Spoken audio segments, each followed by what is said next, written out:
everyone, welcome to another episode, Bird's Eye View of Comfort. It's your host T-Bird here. Today is July 13th. We are in a serious heat wave. Summer's here. I've been busy. The whole team's been booked. We're on pace for a record month. And exciting news, House Call Pro, our CRM since day one 2017, has jumped on board. We as a company are officially ambassadors of the brand. So I'm gonna be taking you in the back end of the software through our mobile side and show you all the benefits of using the great CRM that is House Call Pro. We are going out with Tim today. It's gonna be his first appearance on the channel, and we've got a service call where the client has water dripping from the ceiling. This is a new client, found us through our great Google reviews. She said she had a roofer out because she first suspected that it was a roofing issue, and the roofer said, nope, gotta call HVAC. So stay tuned for what we find, and stick along for the ride. First things first though, gotta get a little snack in, eating clean. Just rolled up to the call. First things first, grab some shoe covers. Shout out to Johnstone Supply, our preferred vendor. Reach out to them if you're a contractor in the greater Charlotte area. We've got about 5 locations, great people. Highly recommend. And we are just about 15 minutes from the shop in Concord, so it's gonna be a scorcher today. Look at that, 94. All right, and that's gonna feel like a lot hotter too. Oh, here comes the other bird machine. Bird gang. So we gathered some decent information inside with the client. He said that it might be coming from my air conditioner. Did you have a roofer go in the attic? I can't remember what you told he me. went in the attic. Okay. And my daughter did too, and she said that pan under the air thing is rusting. So I don't know what's going on up there. I hadn't been up there in a while, but I appreciate it. And we're gonna go to the outdoor unit. Ah, yes. Good old York, back when they made decent equipment.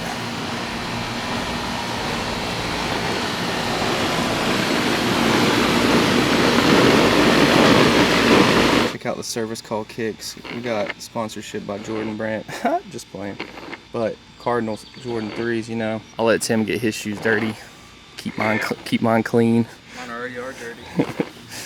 We are in Concord, and we are Concord's heating and air experts. We're gonna head up to the attic. Nice that it's in the garage. Don't have to crawl upstairs to get there. Main breaker panel there.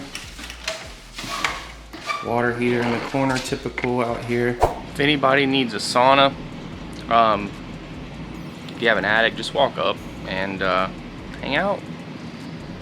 You don't need to install a sauna when you're in North Carolina in the middle of July, just saying. I did find this on top of the unit. Looks like that at one time went there, which on a forced air furnace, this cap should not have been on. And also the vent exit needs to be higher than the drain pan inside there on the coil, inside of the case. Maybe that has something to do with the little issue, but we got some clean water up here and see what happens.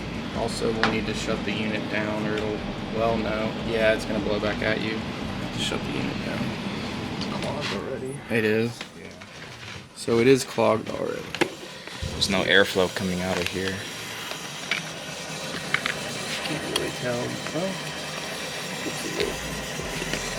a little crusty. Probably a bunch of rust from the coil. That's usually what happens on these. I mean, this is a 20-year-old unit.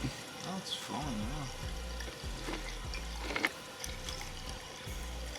And a lot of times rust can be evidence of other things as far as, you know, condensation from the unit, dripping from other spots, or a past issue. But what we do at T-Birds is we do full inspections. So, you know, you charge us $77, it pays for a full inspection, not just looking at the problem you call us out for. Problem you call us out for is first, full inspections always included. All right, so I was saying earlier, back when York made quality, and I mean, these things, they don't break very often, honestly, but I don't like the design because they make a whole plate in front of the blower wheel, which is very annoying for service. That's a replacement control board somebody put in here, and looks like they mounted it a little wonky. I think my grandma had these same jars. Definitely. Let me know if your grandma had these. It's like it's oozing out oil from the cap. Okay, that's so The oil, if there is oil leaking from a capacitor, it's no bueno. It happens though. I can see it kind of shimmering on the top there. But yeah, these are horrible to service blowers on, like having to do all that just to get access, but we don't take shortcuts here. So we're testing, what should we see, 10? 9.7, should be seeing 10, but yeah, the range. Within range, but the oil does, you know, spark concern. Yeah, that's definitely, I mean, I can see it on top there. Yeah, there it is right there. Yeah. So as far as checking blowers, we want to check the wheel, but we do not want to, you know, get invasive and pull the whole thing out. So use technology to your advantage here, guys. It's not too bad. Not too bad. There's a layer there, but nothing crazy. Should be good now. So we got the meter on there, and then we're gonna simulate water down. There you go. Okay. That's good. Check it out. That's the tubes though. That's nothing. Yeah. On the can't bottom see. you can see the rust, but Yeah, I'm sure the rust usually starts on these where the drain pan is down there. But you know, we're not gonna get too invasive here without having a real reason to. But it's always good to paint a picture. Picture's worth 1,000 words.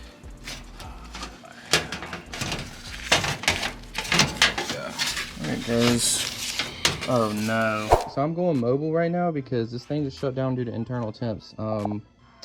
Yeah, it's hot, but the bottom's rusted out. All right, I'm getting down out of here. Cool this thing down. Guys, look at this right here. So all this, so when we flush the drain line, all of this right here,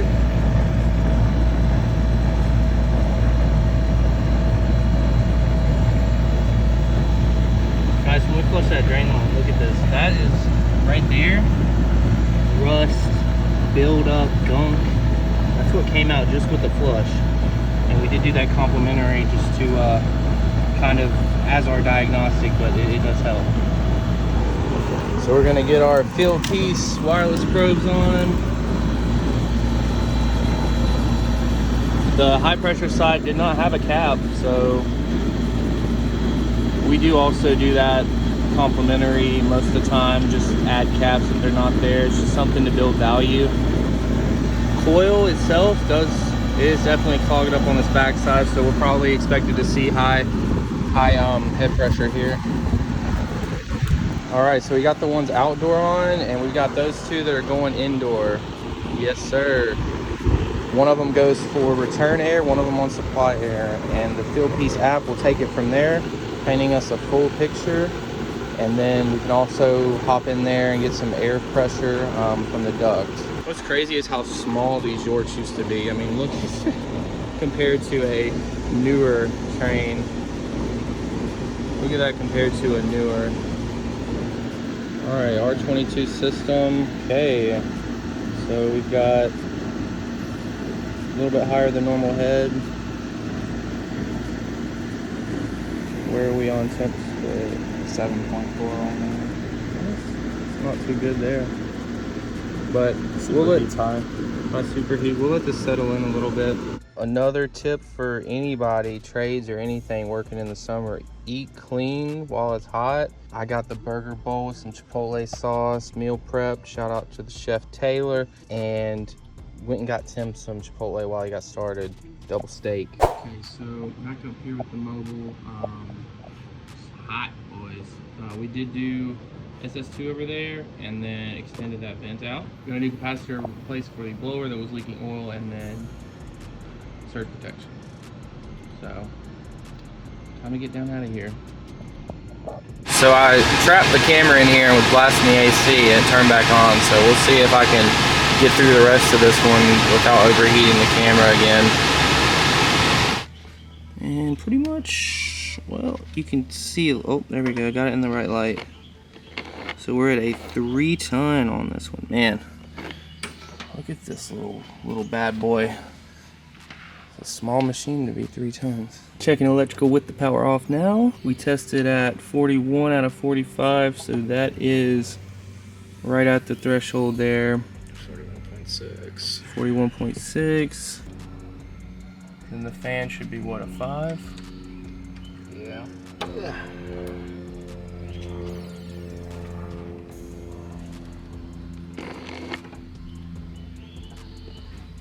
It's right on the money. That one's on the money. Okay.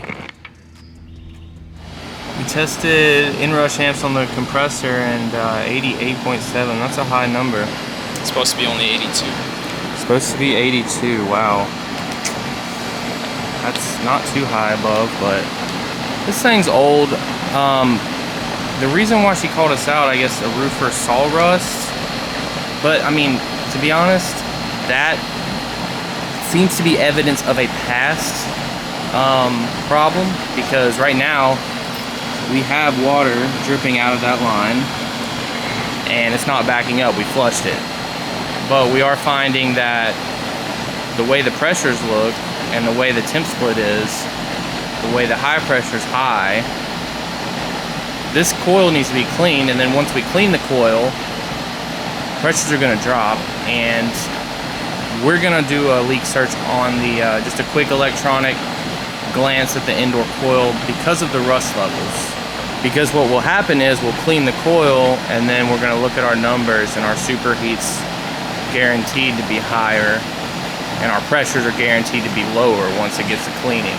So we did get approval to do some work on this old 20-year-old machine here. There's so many contractors we see out here that are afraid to work on old equipment and that are using high pressure tactics into talking about, you know, replacement is your only option. Listen, we lay all the cards on their table, give them repair, give them an option for a free proposal, and if they want to repair it, we'll repair it. But the biggest thing is not regretting the repair.